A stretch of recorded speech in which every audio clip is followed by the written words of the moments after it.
Hey everyone, Mr. Hauk here. In today's video, we're going to be looking at composing trig functions and their inverses. Let's go ahead and get started. In algebra, we learned that f inverse of f of x equals x for every x in the domain of f.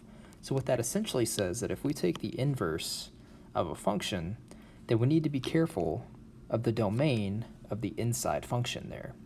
Same here, if we take f of f inverse of x, it's going to equal x for every x in the domain of f inverse. Once again, notice that f inverse is the inside function. We can apply this concept to trig functions as well. So, if we were to try to find the exact value of sine inverse of sine of pi over 8, well, we need to look at the domain for sine on the inside. Well, remember our restricted domain for sine. It looks terrible. For sine, our restricted domain is from negative pi over 2 to positive pi over 2. And notice that since pi over 8 is in that restricted domain, so since pi over 8 is in the restricted domain negative pi over 2 to pi over 2, what this tells us is that the inverse sine of the sine of pi over 8 is simply just pi over 8. Okay? And it's because we're taking the inverse sine of the sine function. But if we look at our next example, let's see the difference here. So once again, we know that our sine restriction for domain is from negative pi over 2 to positive pi over 2.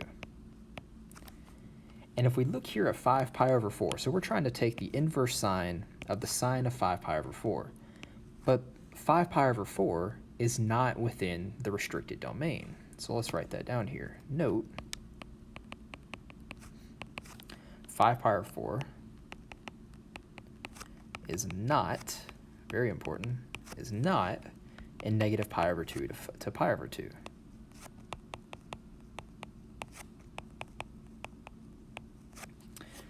So what do we do? What now? Well, it's actually a pretty simple solution. We need to find a point on the unit circle that has the same sine value as the sine of 5 pi over 4, but is actually in the restricted domain. So let's look at 5 pi over 4. We know that 5 pi over 4 is right over here. It's 225 degrees. And the sine of 5 pi over 4 is negative square root of 2 over 2. So if we look at our restricted domain for sine, remember that the restricted domain for sine is from negative pi over 2 to positive pi over 2. And if I'm going to try to find a sine value of negative square root of 2 over 2 that's within this restricted domain, I can see it right here at 7 pi over 4. But remember that 7 pi over 4 is really negative pi over 4. Because negative pi over 4 is the version of 7 pi over 4, the coterminal angle that's within the restricted domain. So let's record that. Since the sine of 5 pi over 4 is equal to the sine of negative pi over 4, we can rewrite our problem. And we also know and negative pi over 4 is in the domain, the restricted domain, negative pi over 2 to pi over 2. That allows us to rewrite our problem. Sine inverse, the inverse sine of the sine of 5 pi over 4 is equal to the inverse sine of the sine of negative pi over 4. So there's our substitution, which is equal to negative pi over 4. Because now that we're within that restricted domain, inverse sine and sine, they will cancel each other out. And this is our correct answer here. Okay? So let's try some more interesting trig compositions.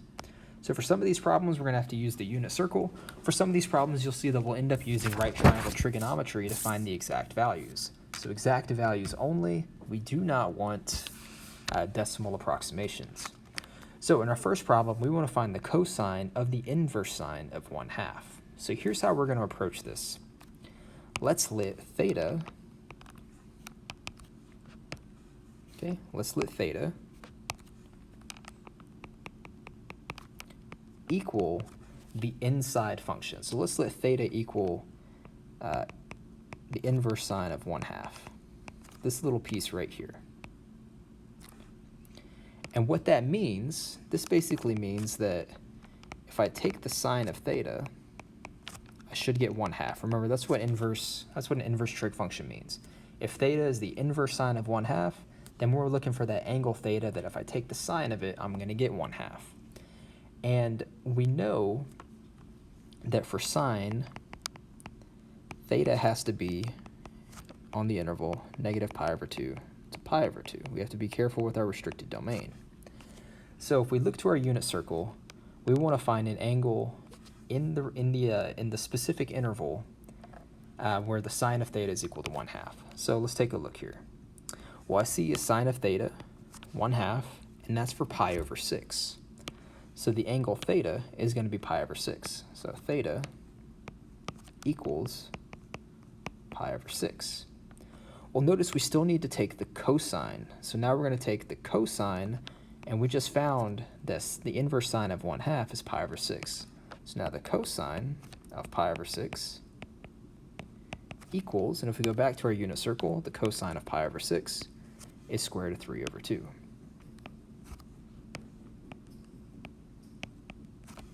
So that tells us that the cosine of this inverse sine of 1/2 is square root of 3/2.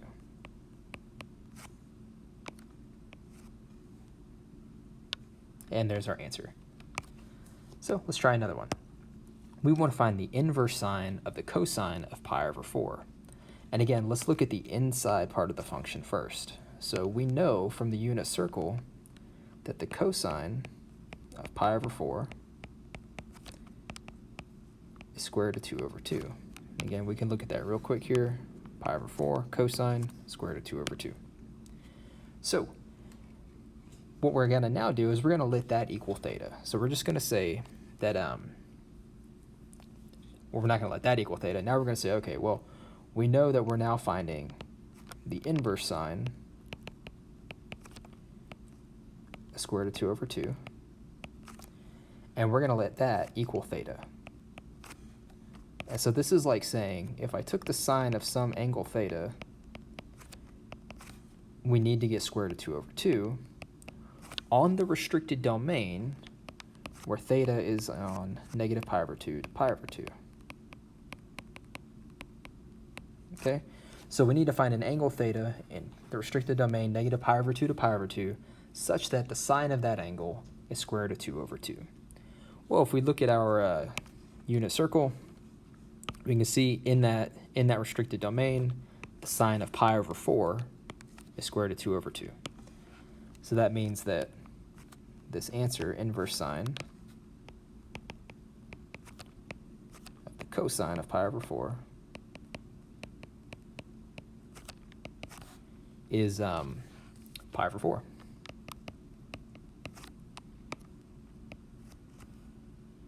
Now there's a lot of stuff that is kind of going on behind the scenes, so let's go over that one more time here. We worked with the inside first, so we found the cosine of π/4 was square root of 2/2. So now we're taking the inverse sine of square root of 2/2, and I'm calling that theta, because we're looking, that's going to give us an angle.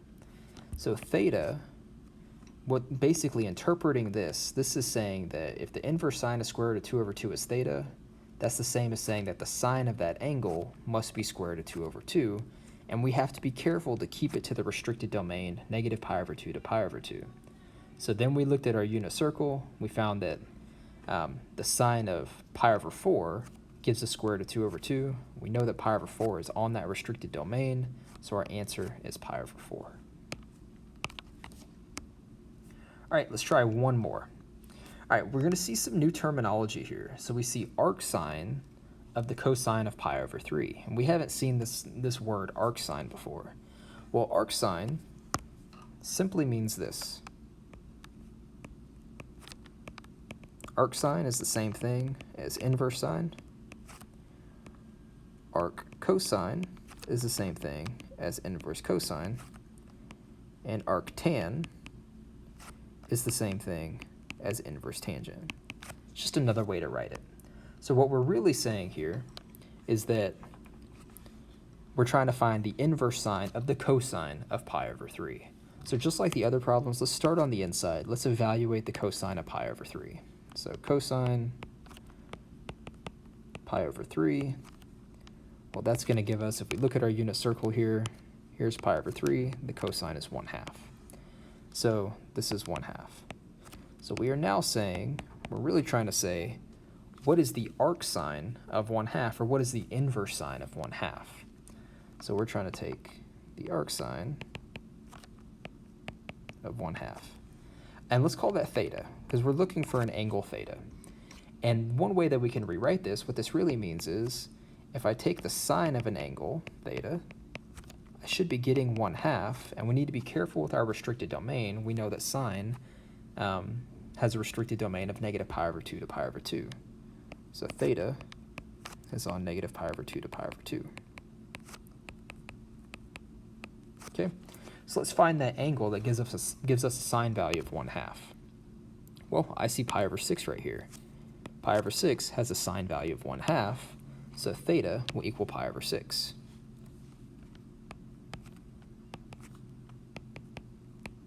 So kind of recapping the problem, this is telling us that we're trying to find the inverse sine of the cosine of pi over 3, but the cosine of pi over 3 is 1/2, so we're really trying to find the inverse sine or arc sine of 1/2. Well, the inverse sine of 1/2 is the same thing as saying take the sine of some angle theta, and it should give you 1/2 as long as we're on the restricted domain, negative pi over 2 to pi over 2. And we found that that angle was pi over 6. So that tells us that the arc sine of the cosine of pi over 3 equals pi over 6. Okay, so those are examples of inverse trig functions or compositions of trig functions and inverse trig functions that utilize the unit circle. But sometimes the unit circle is not going to be much of a help to us. So let's try some different kinds of problems. So in this problem right here, we want to find the sine of the inverse tangent of 1/2. So once again, let's begin with the inside, inverse tangent of 1/2. Well, let's go ahead and say, okay, well, inverse tangent of 1/2, let's call that theta, because again, we're really looking, that's going to give us an angle. And what that really means is if I take the tangent of that angle, I'm going to get positive 1/2. Now, here's where things get a little bit confusing. You know, if I look at the unit circle and I look at the domain restriction for tangent, none of the tangent values are 1/2. So the unit circle is not as useful to us in this problem. However, let's notice that we actually have to be in quadrant 1 here. How do I know that I'm in quadrant 1? Well, if you look at your unit circle and you look at the tangent values, all the tangent values are positive in quadrant 1. And in quadrant 4, all the tangent values are negative. So that gives me a little bit of helpful information. So I know that theta is in quadrant 1. So here's what I'm going to do. I'm going to draw a picture. I'm going to set up a triangle, a right triangle in quadrant 1. So let's go ahead and set up our right triangle in quadrant 1. So we're going to make a right triangle. And notice that the angle theta is going to be coming from the origin and the x-axis. So here's our angle theta, here's our right angle. And we know that the tangent of theta is 1/2. And we also know that tangent is the ratio of the opposite leg relative to the angle theta divided by the adjacent leg relative to the angle theta. So I know that 1 is opposite. I know that 2 is positive. Or sorry, 2 is positive. 2 is adjacent. And what I'm trying to find is the hypotenuse here. Because if you notice, now we're going to take the sine. Well, sine requires the opposite divided by the hypotenuse, which we don't know. So let's use Pythagorean's theorem. We're going to say the 2 legs squared, so 1 squared plus 2 squared equals the hypotenuse squared. I'm just going to call the hypotenuse x. So 1 squared is 1, 2 squared is 4. So we get x squared equals 5. and this tells us that x equals the square root of 5. So our hypotenuse here is the square root of 5. So again, we already know that theta, well, first off, we really don't know what theta is, but we do know that theta is the inverse tangent of 1/2. That's what we called it. And so we're really trying to find the sine of theta. Well, now that we've set up a right triangle, we can go ahead and say, okay, well, the sine of theta, according to the right triangle that we have set up, is going to be the opposite, 1, divided by the hypotenuse, square root of 5.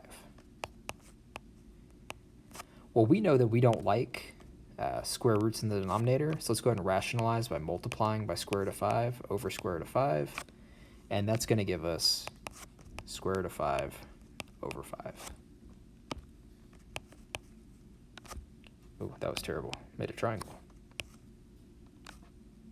I don't like that either. Let's try one more time. There we go. Looks much better. So let's recap that problem. That might have been a little bit confusing. So let's start from the top again and kind of explain our way through it. We know that we want to start with the inside, which is the inverse tangent of 1/2. Well, because we're finding an inverse tangent, we know that we're looking for an angle. So I'm going to call the angle we're looking for theta. So theta is equal to the inverse tangent of 1/2, and we know because of our knowledge of inverse trig functions that this is the same as saying that the tangent of the angle should be equal to 1/2. Well, we don't know what this angle is because we don't have any tangent values of 1/2 on our unit circle. But we do know that this mystery angle has to be in quadrant 1 because the tangent is positive. And we know that all positive tangents on tangents restricted domain are going to be in quadrant 1. So we set up a little quadrant. We made our little quadrant 1 here. We made a right triangle. We made it so that the angle theta is here between the terminal side and the initial side.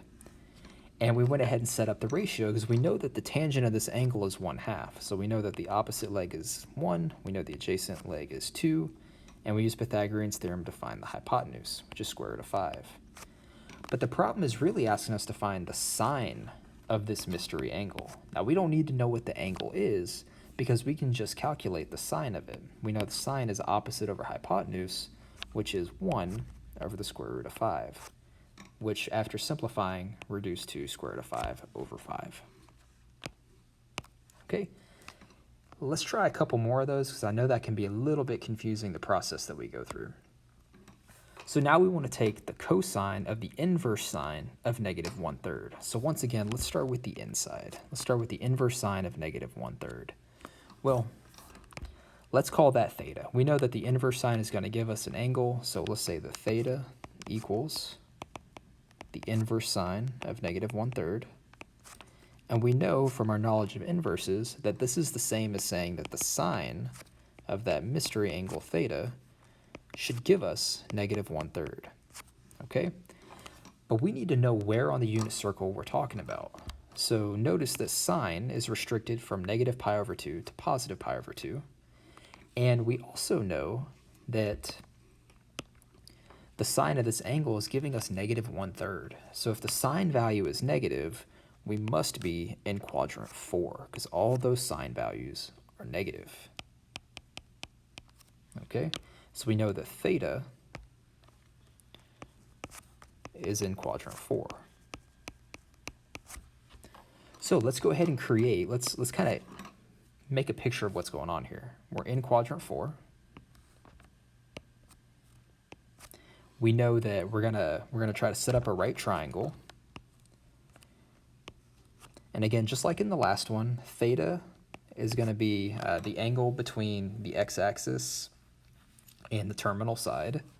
And here's our right angle. And here's what we know. We know that the sine of theta, even though we don't know the angle, we know the sine of theta is negative 1 over 3.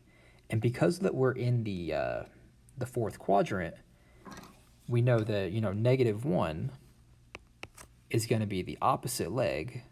And we know that 3 is going to be the hypotenuse. Because again, sine is opposite over hypotenuse. Now, just once more, make sure that we're making the negative 1 the opposite leg.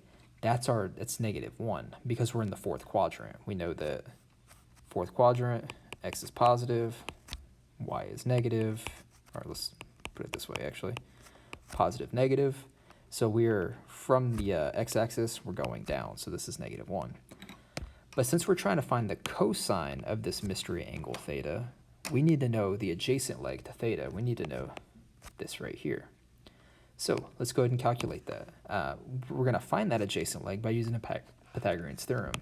So we're going to use our leg and our hypotenuse. We're going to say that -1 squared, we'll call the adjacent leg x, equals 3 squared. Well, this means that 1 plus x squared equals 9, which means x squared equals 8. And if we reduce, or first we take the square root, so x is the square root of 8. But we know that 8 is 4 times 2, and 4 is a perfect square, so this is 2 square root of 2. So we know the adjacent leg is 2 square root of 2. Now remember, we're trying to take the cosine of this angle here. So the cosine is going to be the adjacent divided by the hypotenuse. So the cosine of theta is equal to 2 square root of 2 divided by 3.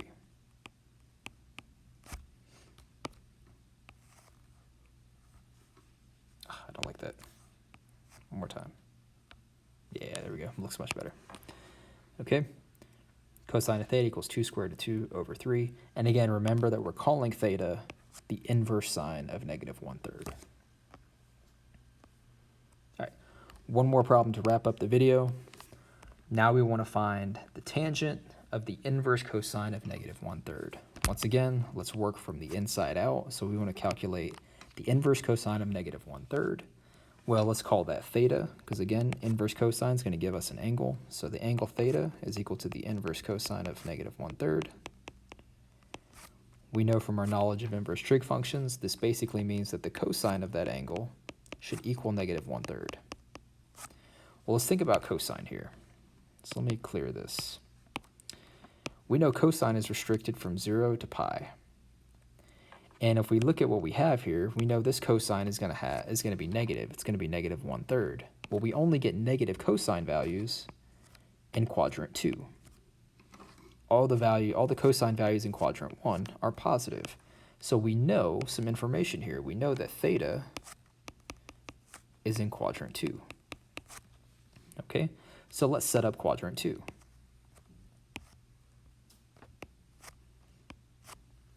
And again, we're going to make a right triangle.